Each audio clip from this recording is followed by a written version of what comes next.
Hi there, Carrie Hewerdine here. I just did a video for theory students, and so I'm jumping back on here to do a follow-up video for those of you who are somewhere past theory, but not quite into 120, 140, somewhere in that range. Mid speeds. I don't know if that's even mid speeds. Low speeds, low entry speeds. So if you've watched the video for the steno students, you have a little bit of a background about the different parts of your brain that are operating at basically at different speeds. Now, there's actually there's multifacets of your conscious awareness, but you'll hear me talking mainly about your conscious mind and your subconscious mind. In a process of evolution, there will come a point where we need to ask your higher, super conscious awareness to give you direction on what will get you the fastest results next. But rudimentary hypnosis and neuroscience will look at a situation where something is holding you back from a goal. And usually there is an old pattern that's running below the surface that you may or may not be aware of. An old story that you've been telling yourself your whole life, a belief, a pattern of thoughts that basically are keeping you stuck where you are. And the reason I bring that up is because there's a neurologically, there is a thing that happens between theory and going into speed building. And it's the moment when, depending on how fast you think about things, how fast you talk, like, because I will go from 0 to 280 words a minute in a split second. When it's something that I know exactly where I'm going, it's fast. And otherwise, I'm kind of pausing and thinking, how do I want to phrase this? Is that what I want to say?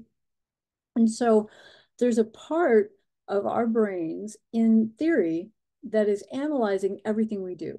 Every word we write, is there a brief for that? Is there a shorter way to write that? Wait a minute, didn't I learn that a different way than what just came out of my fingers or my mouth? Yeah. So that part of you that analyzes everything is the part of you that is going to slow you down because it has an upper limit on its ability to process information quickly. Now, when you're in theory, it's got all kinds of time to analyze things, to especially the lower you are in the theory, the more time it's got.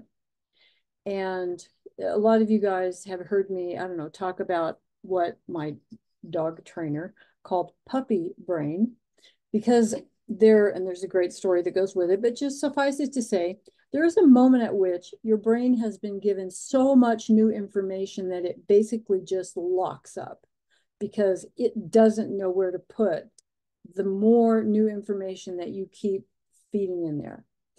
And what you need to do in that situation is to back off a little bit and allow your brain, your neurology, your physiology, all of you to just freaking rest for a little bit. And if for you, if that's 1 day off of the machine, great. If it's a weekend, fine. I'm not sure you need more than that. But basically, we want to push and then pull and rest and hold back. And then we want to push and then we want to rest and pull and hold back. And that enables your brain to put all that new information into a place where it sequentially makes sense in processing. Otherwise, you're just dumping it in and it makes no sense. Your brain doesn't even know where to put it. So it like stores it off to the side. In an analogy, it's probably not great. But what's happening when you get into 80s, 100s, even 120, I've even seen it in 140, where for some of you, your brain still has the ability to think so fast that it can still analyze your writing. But as long as it's analyzing your writing, you are not going to get faster because it can only go so fast. We think it's incredibly fast because it thinks faster than we can speak. But it's got a limit. It's 126 bits of information that it can process per second. That sounds like a lot. But if you're in a room and you're looking at the light and you're looking at the screen, you're listening to the words, you've got sounds going on behind you, you've got all kinds of things. You probably easily have 100 things going on in your sphere of influence around you. This part of you has 126 bits of information per second that it can perceive, analyze, react to, and put into motion what it thinks we should do next. Okay. If you're writing at 140 words a minute trying to pass a test, the test is done. You're still sitting and agonizing over what you just heard. You may not even know you're doing that consciously. What's got to happen between theory and 140 is you've got to let go of that analytical part of your brain. You've got to trust that what you've practiced for so long is being downloaded into your subconscious. And between 140 and 180 is a moment when you need to totally turn on the subconscious, get the conscious mind totally out of the way. Because if you think about it, and I've actually had students who have told me that, well, my teacher says not to repeat the words in my head. Well, voice writers repeat the words in their head. I repeat the words in my head when I get behind. It's almost like I'm dictating to myself and I'm catching up, and then I'm back on top of every single word, because you want to stay on top of every single word. Because if you're on top of that word, then if the next word is one that's going to make you hesitate, you haven't lost any time. You're on top of it. Now you've got a moment to process it, to figure out what was that? How do I write that? Because it's going to happen involuntarily. And then you don't want to lose any extra time, because if you're always behind, you're setting yourself up for failure. You just are. Because the moment your brain glitches and says, oh my God, there's a brief for that, and it goes on into its own internal dialogue, you're not going to be able to stay on top of the words. If you're staying on top of the words, you've got a lot more leeway in being able to maintain capturing the record, which is the name of the game out there. So think about your practice in the lower entry speeds, and think about consciously, think about how are you showing up for your practice. When you sit down and turn on a recording and you're going to write to it or speak to it, whatever. I'm always using these interchangeably because it is the same thing, basically. Words in, words out, that's it. And you want to be starting to analyze, am I talking to myself when I'm writing? Am I thinking thoughts other than the words I'm hearing when I'm writing? Is my brain floating away, which can be a good thing at high speeds? If it can float away while you're still writing automatically, bravo. Now we've hit exit speeds. But in that middle section, in that 100 to 180 section, you've got to get on top of the chatter. You've got to control your mind about when it's able to wander, when it's thinking extraneous thoughts, what it's thinking about, what it's saying to you on a daily basis. Because your subconscious is the part of you that creates the illusion of the world that you see around you. We'll go into that more later. It creates what you see. It asks you, what do you believe? And then it goes into action to make your outside world congruent with what you believe. And you can think you have a belief that I want to get out of school as fast as possible. But there may be old programs and old fears running under the surface that say things like, yeah, but you're not smart enough. Yeah, but you're not good enough. Yeah, you're not practicing enough. Yeah, I'll do it later. Yeah, I'll do that later. And I'm never going to be like him or her or them.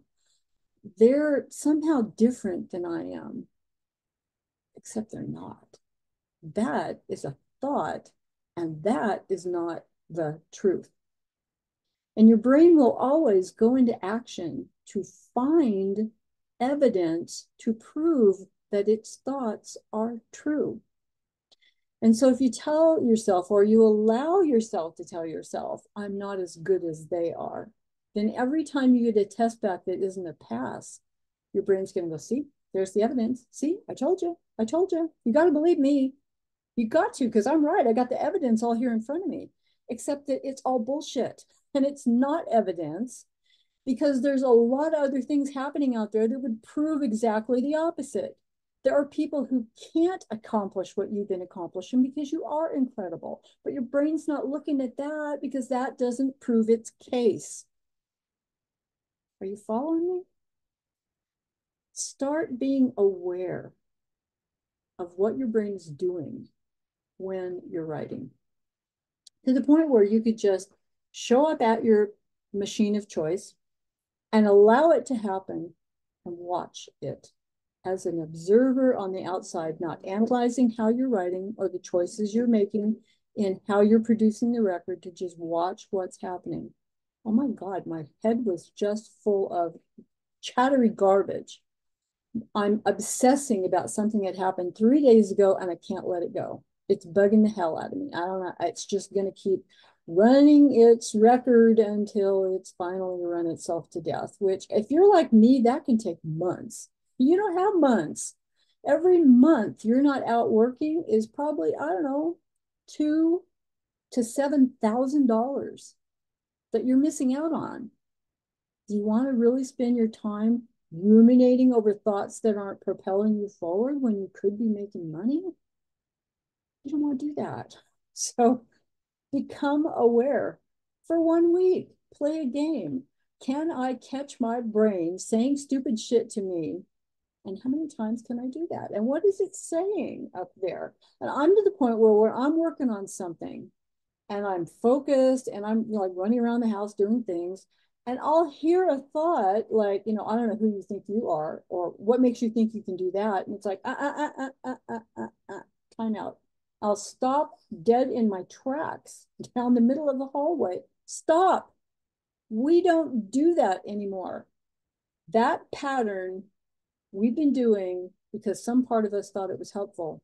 And it may have been at a younger point in your life, but it's not helpful anymore, not in this situation. And so call it out. Stop. Make it so inconvenient that that part of you will start shutting up because it doesn't want to be stopped every time it opens its trap to tell you how you're not as good as other people and you're not as smart as other people and you're never going to accomplish what you thought you could, because who the hell do you think you are? You think you're worth making 6 figures times 2 in a year? Huh. Well, that's what I believed for a long time until I didn't. And you know what happened? My income quadrupled, but my effort didn't. A whole different world is available to you once you get on top of your thoughts. Once you recognize them, once you see them, once you know what's going on, once you're aware, you have power. You have no power over programs that are running under the surface that you're not aware of. They have power over you, and they will keep you in school indefinitely. I know, I've seen it. And those damn thoughts kept me in school at least 18 to 24 months longer than I had to be in school. So I'm not just telling you what I think will work. I'm telling you what I know I wish I had known back when I was in school. because it really hurts your heart when you think about all the money that you're just throwing away. Not throwing away to school while you're in it, but you're for every month you're not out in the field working, you're literally throwing money away. You're just saying, no, no, I don't want that money yet. No, I don't deserve that money yet. I haven't paid my dues yet. I haven't suffered enough yet. I'm not smart enough, good enough, clever enough yet. I'm not determined enough yet. I should be practicing more, but I'm just, I know I'm not. I'm going out with my friends on Friday night. And well, I deserve that. I work hard during the week. Your brain will come up with all kinds of excuses. And it will, if there's something you truly, truly want, there's two ways your brain can approach it. If there's something you truly, truly want, then no excuse is good enough to hold you back. And if you're not really quite sure, then any excuse is good enough to stop you. I love you guys. Hang in there. Get a hold of me if you need some extra help, and I'll talk to you later.